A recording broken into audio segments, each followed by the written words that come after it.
everyone, I am Rebecca from ChemKnits, and today we are going to have some fun with a sock blank. This is a double-stranded sock blank from Wilton Dyepot. It has two strands of 75% superwash merino, 25% nylon yarn held knit together so that way you could get an amazing gradient. Now you might wonder, what on earth am I doing? Well, I am sewing the two ends of this blank together. Fairly crudely. I have some acrylic worsted weight yarn and I'm just doing a sort of crude, non-regular whip stitch over the edge of this blank to form a tube. I've got the finished whip stitched tube here, and yeah, now we just need to roll this up to be one of those fun sock blank donuts. So starting at one end, we are going to cuff this blank, and then we are just going to keep cuffing it over and over and over. I did trim the tie to make it a little bit shorter, but oh, actually this is a bit, it's funny, this is fairly loose. Like, it was not a struggle to cuff this up at all.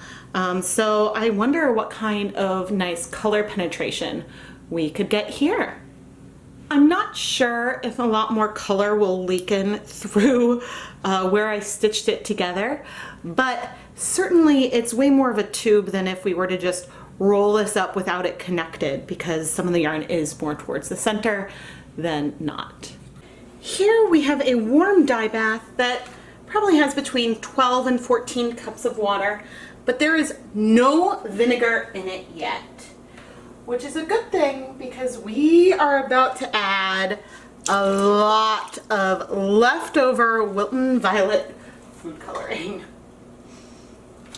And by a lot, I mean a lot.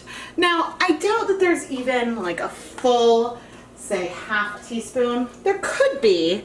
I've done a lot of different violet projects today, but you don't want to leave any dye behind.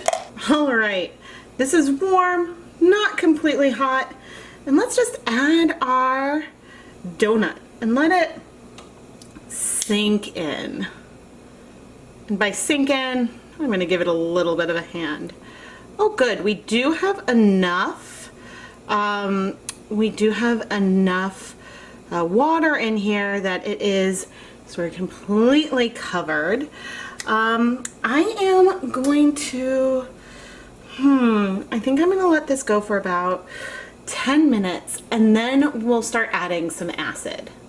Whew, that donut is looking pink. The rest of the water is still fairly purpley, but let's go ahead and add some acid. I'm going to add 1, across the top 2, 3, and 4 tablespoons of white vinegar. I'm going to wait 10 minutes and then we'll probably come and add some more. Ooh, and even with just that little bit, we are looking very blue now. There is so much color in here. I'm curious. Whew, we got a nice purple on the outside, but we're definitely clearing. I mean, if you just look at the spoon outside of the haze, there's very little, like the final color is fairly dilute, but I am going to go ahead and add more vinegar. 1, 2, 3, about 4 tablespoons, and I'll keep this on the heat for 10 more minutes. After those 10 minutes, our dye bath is nearly completely clear, and ooh, I am pumped. I am going to go ahead and leave it in the pot to cool off, but once it's cool, or at least I can handle it comfortably, we'll remove it and open up our blank. The next morning, our dye bath has completely cleared. So I am going to gently squeeze out this water and we'll go and unwrap this. All right, let's unwrap this. Ooh, I love, seeing, these colors come through. Oh, this is beautiful.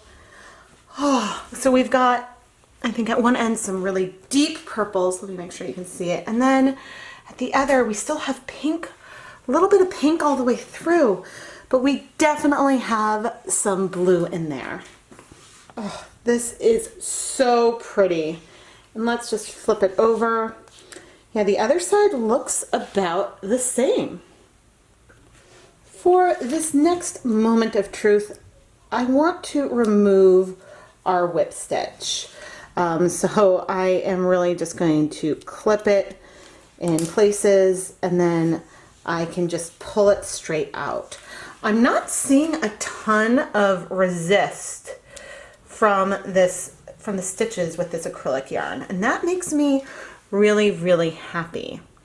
You might wonder why I decided to like not to wash it and dry it this way, but that's because when I'm drying it, I don't want it to have like a blocked fold into it from sort of drying as a tube. But let's open this up now. Oh. Well, I would say that worked great. We've got the darkest purple here, and then as we go down, there's still some of that dark purple, but you see less and less of it. And you're getting more and more of that light blue. This is a beautiful, beautiful gradient. Would make a really fantastic pair of socks. I was going to say shawl, but then I realized this is a double-stranded blank, so we're going to have two matched skeins of yarn. So you could do a really great symmetrical shawl. Imagine starting with the dark end, going to the middle, and then going back out for a rectangular moment. Ooh, but let's go wash this. I am so excited that this worked as well as it did. This means that we can use this awesome donut technique on blanks that aren't homemade. And at Wilton Dyepot, you can buy single-stranded blanks. You can buy single-stranded blanks a lot of places. So if you wanted to create something like this for a shawl, you totally can without having to actually construct the blank on your own. You know, which saves some cranking. Sure, stitching up the sides took a little bit of time, but not as much time as making a blank. And as you saw, removing the stitches was really easy. So I'm not seeing any bleeding here. I am going to rinse out that clear dish soap that I added, put the blank through my unisex spin dryer, and then hang this up to dry. This blank is beautiful. Did we get that really sharp broken violet gradient? No, but we got all these rich pinks and purples, and there's hints of that blue. There's no question that the colors broke, but I don't know, this just worked better than I thought, and it was so easy and so much faster than cranking out my own double-stranded blank. For reference, here's a skein of dip-dyed broken Wilton's Violet that had a half teaspoon of the Wilton's Violet food coloring for that whole 100 grams. I would say the total saturation amounts are pretty similar, but we do have a little bit more of the bright blue in this dip-dyed yarn than we did on our blank. And likewise in the blank, we have a lot more of an eggplant purple color, whereas the purple part is a little bit more fuchsia on the skein. Now comes the ever-pressing question. To unravel or not to unravel? I'm gonna unravel this one. Who are we kidding? I mean, clearly there's a gradient and there's transition, but I'm curious what we'll see with the modeling and the speckling as we unravel it. We've seen things very similar to this in the past, but yeah, I'm gonna go unravel this one by hand off camera, and then I'll come back and we'll look at the gradient on the Nitty Knotty. Here is the finished unraveled blank. And I unraveled it by hand so that way you could really see the color progression on these two matched 50-gram skeins of yarn. I guess the changes in color on the paler end go from areas with more pink and then more almost a blue-gray, getting slowly more and more amounts of this deeper, almost grape purple. This is an example where I think it's almost easier to get a sense of the overall color progression when you look back at the intact blank, because you can see that there are progressions from the areas with more pink and the areas with less pink as you go through the skein. What you can't see from the blank itself is this mottled character from the resist we got from the stitches themselves. We have these beautiful pale resist marks, especially towards the outside edge where the yarn was pulled a little more taut because we were rolling it into this donut. And this is something that is just so unique and beautiful to this type of technique. I was very impressed with how easy this wool to dye for double-stranded sock blank was to unravel. It was just as nice as unraveling the knit pick blanks that have overall similar yardage and the same blend of fibers. I had left the yarn on my PVC pipe Nitty Knotty for a few days while I was waiting to film these conclusions. And that actually does help to relax the crimp from unraveling the knit fabric into sort of a looser wave. However, I am going to go and relax this further by soaking the yarn in some tap water for a little while, giving it a nice snap, and then hanging it up to dry. Relaxing the crimp will make the yarn a lot more manageable and less likely to get in a bad tangle whenever someone is ready to use it. I am Rebecca from ChemKnits, and I really hope that you enjoyed this video.